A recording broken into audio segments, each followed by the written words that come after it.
वाकया करबला इससे रिलेटेड नहीं है कि जी उनके ऊपर पानी बंद हो गया, उनके ऊपर जुल्म हुआ, कितने बंदे शहीद हुए, ये सेकेंडरी चीज है।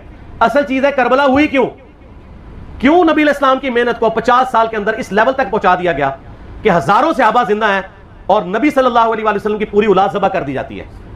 हम तो ये कह नहीं रहे कि कैसे ज़बह किया उन्होंने, आरी चलाई थी या तलवार चलाई थी, ये तो वाकया करबला तो सबको पता है, इनकी शहादत भी सबको पता है। जामिया तिर्मिज़ी में हदीस है हसन हुसैन जन्नती नौजवानों के सरदार हैं और इनकी वालिदा जो है वो जन्नती औरतों की सरदार है।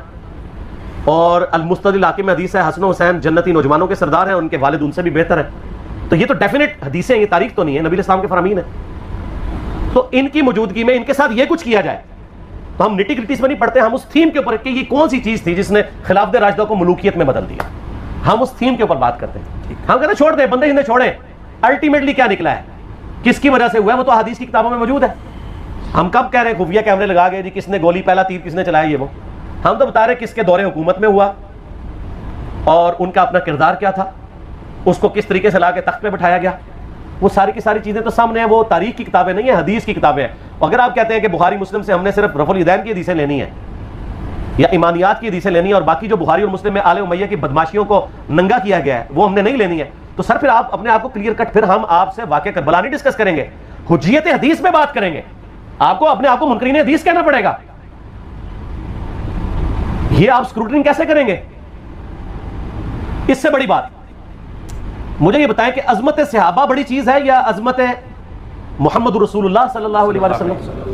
तो बरेलवी यही तो रोना रो रहे हैं, वो कह रहे हैं जी कुरान में थोड़ी आयत है, आप फिर मुड़ मुड़ के पढ़ते हैं कुल इन्नमा अना बशरुम मिस्लुकुम, इसमें तो नबी इस्लाम की तनकीस हो रही है। तो हम उनको क्या कहते हैं कि तनकीस मकसद नहीं, नाउज़ुबिल्लाह ना हो रही है, आप अफजलुल बशर है लेकिन आपकी स्पीशीज बशर है, ये हम अपना अकीदा समझते हैं, वो उसको तनकीस शुमार करते हैं। तो फिर उस वक्त आप भी बरेलवियों की बात मान के तो ये आयात पढ़ना छोड़ दिया करें। आप कहते हैं नहीं आयात है क्यों ना बयान करें, तो हम भी कहते हैं अहदीस है क्यों ना बयान करें कि सही बुखारी में हदीस है 2812 अम्मार को एक बागी जमात कत्ल करेगी, वो जमात दोज़ख की तरफ बुला रही होगी और अम्मार उनको अल्लाह और जन्नत की तरफ बुला रहा होगा। अब इसके नरगे में जो जो आता है वो आए, मैं अपने नबी से टक्कर ले लूं आप लोगों के मुंह का ख्याल रखते हुए कि मैं नबी इस्लाम को क्योंकि आपने क्यों ऐसी बात कर दी कि मौला अली के मुखालफीन को आपने दोज़ख की तरफ बुलाने वाली जमात कह दिया, तो ले आप टक्कर, जाए सीधा दोज़ख में। और थोड़ी जुर्रत करें, आप ये कहा करें कि अल्लाह अपने लिए कहा करें कि अल्लाह ताला आपका हशर यजीद और यजीद के अबाउजदाद के साथ करे और उसकी औलाद के साथ। हम कहते हैं कि अल्लाह ताला हमारा हशर जो है वो मौला हसन हुसैन, मौला अली अलैहिमुस्सलाम अजमईन और अहले बैत के साथ करे, आमीन।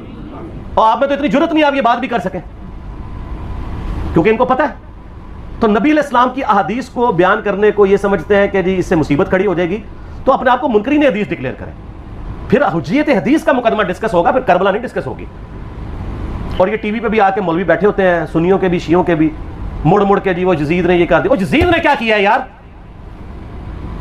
वो तो सिस्टम का नुमाइंदा बन के आया जो पीछे से खराब था। यजीद को लेके बैठे हैं, यजीद यजीद यजीद यजीद, भाई पीछे से मामला खराब हुआ है। अगर नहीं यकीन आता तो ये बुखारी मुस्लिम की मैंने ऑलमोस्ट 200 से ज्यादा हदीस मेन स्ट्रीम की किताबों से अक्सर बुखारी मुस्लिम जमा किए पढ़े, और सर मैंने तो इनको चैलेंज दिया ये हदीसें पढ़ के ना अपने मिंबरों से सिर्फ इन हदीसों की तशरीह अपनी पब्लिक के सामने कर दें, नहीं कर सकते तो फिर लानत के मुस्तहिक तो हो रहे हैं हाथ छुपा के, और क्या दिन के मुंह पे लगाम डालिए और फिर मुड़ मुड़ के कहते हैं नहीं जी वो कुछ चीज़ें खास होती हैं वो वामो नास के सामने नहीं करनी चाहिए, वो सहाबा कराम भी बाज़ का ऐसी बातें पब्लिकली नहीं करते थे। मैंने इसके ऊपर बड़ा एक मेरा क्लिप है यूट्यूब पे मौला अली से मुतालिक 5 झूठ, तो मैंने काफ़ी सारी चीज़ें उसमें डिस्कस की हैं। लेकिन मैं ये कहता हूँ कि अल्लाह के बंदो जो चीज़ें नबी इस्लाम ने मना की हैं बयान करने से वो तो हम डिस्कस कर भी नहीं रहे। मैंने आज तक आपको मुनाफिकीन के नाम बताए, आपने हुज़ैफा इब्न यमान को बताए थे ना आप सल्लल्लाहु अलैहि वसल्लम ने, सही बुखारी में आता है, तो मैंने आपको बताया आप राज़दार रसूल थे, खत्म होगी बात।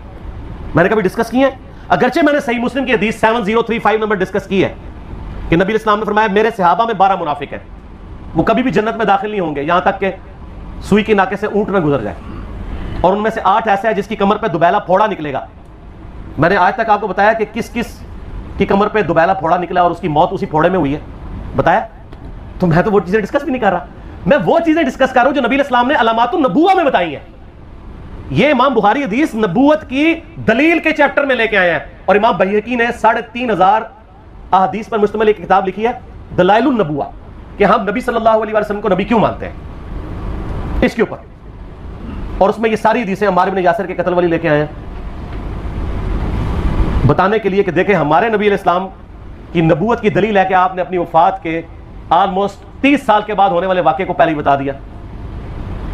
ये हदीसें छुपाने वाली नहीं, बयान करने वाली है। अलामातुन नबुव्वा की हदीसें आप कहते हैं छुपाएं। अगर कोई हदीस दुनिया में नहीं छुपाई जा सकती ना, तो अलामातुन नबुव्वा वाली हदीस है, क्योंकि वो तो नबी सल्लल्लाहु अलैहि वसल्लम की नबूवत को जस्टिफाई करती है। वरना मेरा एक मासूमाना सवाल है कि नबी सल्लल्लाहु अलैहि वसल्लम ने ये बातें करके इनके ज़ोम में नाऊज़ु बिल्लाह उम्मत को मुसीबत में डाल दिया। आपने खुद ही फरमाया कि ये होगा। क्यों फरमाया आपने? मैं तो बयान करके मुजरिम हूं, तो जिसने मुझे खबर दी है उनके बारे में आपका क्या ख्याल है? ये मुस्नद अहमद की हदीस ये मैंने घर बैठ के बनाई है कि मेरी बीवी का क्या हाल होगा जिस पे हौफ के कुत्ते भौंकेंगे। तो सैयदा आयशा से मुझसे ज्यादा नबी इस्लाम को मोहब्बत थी, लेकिन आप अल्लाह के पैगंबर थे, आपने अपने घर की खबर भी नहीं छुपाई, बता दी कि ये होगा। और इससे बढ़ के आप सही बुखारी में देखें, अम्मार इब्न यासिर का खुतबा है। मैंने ये सारा, परेशान नहीं होना, ये रिसर्च पेपर में सारा कुछ मौजूद है और कोई चीज़ भी ऐसी नहीं जो इसमें स्किप हो। सही बुखारी में खुतबा है कि अम्मार इब्न यासिर को मौला अली ने भेजा कूफे में। कूफे वाले न्यूट्रल हो गए थे क्योंकि बसरा से सैयदा आयशा आ रही थी और वहाँ पर उन्होंने कहा ना हम सैयदा आयशा का साथ देंगे ना मौला अली का देंगे। तो अम्मार इब्न यासिर को तैयार करने के लिए, यानी वहाँ के जो अवाम थी इस किताल के लिए, मौला अली ने भेजा। तो सैयदना अम्मार इब्न यासिर ने वहाँ पे कूफे के मिंबर पे खुतबा दिया। बुखारी के अल्फाज हैं, ऊपर वाली सीढ़ी पे अम्मार इब्न यासिर ने हसन इब्न अली को बिठाया। हालांकि हसन इब्न अली से 4 गुना बड़ी उम्र थी अम्मार इब्न यासिर की, 90 प्लस हो चुके हुए थे, 3-4 गुना उनकी उम्र थी, लेकिन अहले बैत का एहतराम किया। खुद निचली सीढ़ी पे बैठे। बुखारी के अल्फाज हैं कि ऐ लोगों, अल्लाह ने तुम्हें आजमाया है, एक तरफ दुनिया और आखिरत में तुम्हारे नबी की बीवी है सैयदा आयशा, दुनिया और आखिरत में, यानी इज्जत अपनी जगह कायम। यहां लोग समझते हैं किसी की गलती आ गई तो पता नहीं क्या हो गया, वो यार उसका मतलब अपनी जगह है, गलती अपनी जगह है, पैगंबर नहीं है वो। और दूसरी तरफ अली इब्न अबी तालिब है। अल्लाह अब देखेगा तुम आयशा की इताअत करते हो या अल्लाह की, अली की नहीं अल्लाह की। क्यों? या अय्युहल्लज़ीना आमनू अतीउल्लाह व अतीउर रसूल व उलिल अम्रि मिनकुम। उनका उलुल अम्र मौला अली है, उनकी इताअत वाजिब है। ये अल्लाह ने आजमाया कि अल्लाह की इताअत करते हो या आयशा की। और आप हैरान होंगे, ये हदीस इमाम बुखारी हजरत आयशा की फजीलत वाले चैप्टर में लेके आए हैं। अगर इमाम बुखारी मशवरा कर लेते ना नासबियों से, तो इन्होंने कहा था सर आखिरी सही रखो, पिछला रहने दो, बल्कि पिछले वाला रखो, आखिरी वाला रहने दो। कि आयशा दुनिया और आखिरत में, वो हदीस घटने का मैं आपको तरीका बताता हूँ, काट छांट करने का। वो आधी हदीसें लिखते हैं ना, आधी हदीस ऐसे लिखते हैं इमाम बुखारी कि सैयदा अम्मार इब्न यासिर ने खुतबे के दौरान फरमाया कि सैयदा आयशा दुनिया और आखिरत में तुम्हारे नबी की बीवी है, बस। लेकिन इमाम बुखारी ने पूरी हदीस ली है, आगे वो भी डाला है कि अल्लाह आज़मा रहा है कि आयशा की इताअत करते हो या अल्लाह की, जैसे आपके उलमा कर रहे हैं। सही मुस्लिम की हदीस 6488 आदि बयान करते हैं सारे मौलवी, बरेलवी, देवबंदी, अहले हदीस सब। मेरे सहाबा को बुरा मत कहो, अगर तुम में से किसी ने ओहद पहाड़ के बराबर भी सोना खैरात कर दिया और मेरे सहाबा ने 1 मुद यानी 600 ग्राम खैरात की, आधा किलो, उसके आधे को भी नहीं पहुंच सकता, बस। हालांकि ये मुस्लिम की हदीस स्टार्ट इससे होती है कि अब्दुर्रहमान बिन औफ को खालिद इब्न वलीद ने गालियां दी झगड़े के दौरान। हालांकि दोनों मुसलमान थे, दोनों सहाबी थे। आपने हजरत खालिद इब्न वलीद को बुला के डांटा, फरमाया तुम मेरे सहाबा को बुरा मत कहो। तो खालिद इब्न वलीद ने तो आगे से निकला, हुजूर मैं भी सहाबी हूं। उनको पता था कि अब्दुर्रहमान बिन औफ ने उस वक्त इस्लाम कबूल किया जब इस्लाम का मतलब था मार, तकलीफ उठाना, और खालिद इब्न वलीद ने गोल्डन पीरियड में सुलह हुदैबिया के बाद इस्लाम कबूल किया। मैं तुम लोग ये कर रहे हो, तुम लोग अगर ओहद पहाड़ के बराबर भी सोना खैरात कर दो, यानी सुलह हुदैबिया के बाद वाले लोग मेरे इनके बराबर नहीं हो सकते। और जो फतह मक्का पे माफी मांग के मुसलमान हुए हैं, तुलका, मुअल्लफतुल कुलूब, आले उमैया, उनका तो लेवल ही कुछ नहीं है। यहां तो खालिद इब्न वलीद के बारे में बात की जा रही है, और फिर वो मुअल्लफतुल कुलूब अपने जमाने में मिंबरों पे सबो शतम करवाएं सैयदना अली पर। तो सबसे पहले तो उनको कहना चाहिए जिनके बारे में हदीस थी कि तुम सहाबा को गाली मत देना। हमने तो खैर कभी दी भी नहीं है। और मैं ये आखिरी जुमला इनको ऐसा बोलता हूं कि जो इनके दिमाग तक ड्रिल कर जाएगा कि आले उमैया ने जो कुछ अपने दौर के अंदर सैयदना अली की गुस्ताखियां की हैं ना, हमने तो वैसी कोई एक गुस्ताखी भी आले उमैया के बारे में नहीं की है। मैंने आज तक आले उमैया के ऊपर बाई नेम किसी के ऊपर लानत की है? हालांकि ये मौला अली पे करते रहे, ये है लानती खुद हो गए ना। जब मौला अली पे लानत की तो लौट आई। मुस्नद अबी याला में सही सनद के साथ हदीस मौजूद है, मुस्नद अहमद में भी मौजूद है कि सैयदना अली को जिसने गाली दी उसने रसूलुल्लाह को गाली दी सल्लल्लाहु अलैहि वसल्लम। जब उम्मे सलमा ने कहा था शेख जुबैर साहब ने इसको तहकीम में सही लिखा हुआ है फुट नोट के ऊपर कि लोगों तुम्हारे मेंबरों पर रसूलुल्लाह को गालियां दी जाती हैं। तो उन्होंने कहा माज़अल्लाह हम कब कहेंगे, ऐसा नहीं हो सकता। तो उम्मे सलमा ने कहा तुम लोग अली और उससे मोहब्बत करने वालों पे गाली गलौच नहीं करते हो क्या?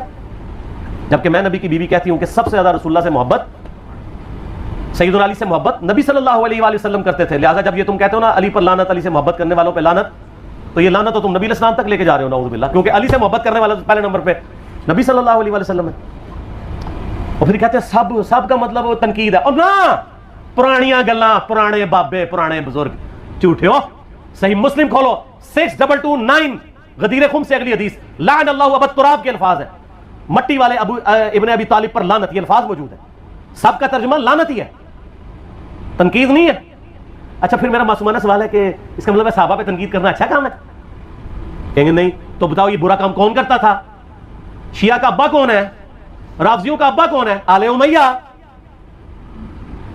तो लिहाजा शिया नु मैं कहना कि तुसी शेखैन के ऊपर बकवास और तबर्रा करने की बजाय ना आप लोगों को हकायक बताएं कि टूटी कमन कहां।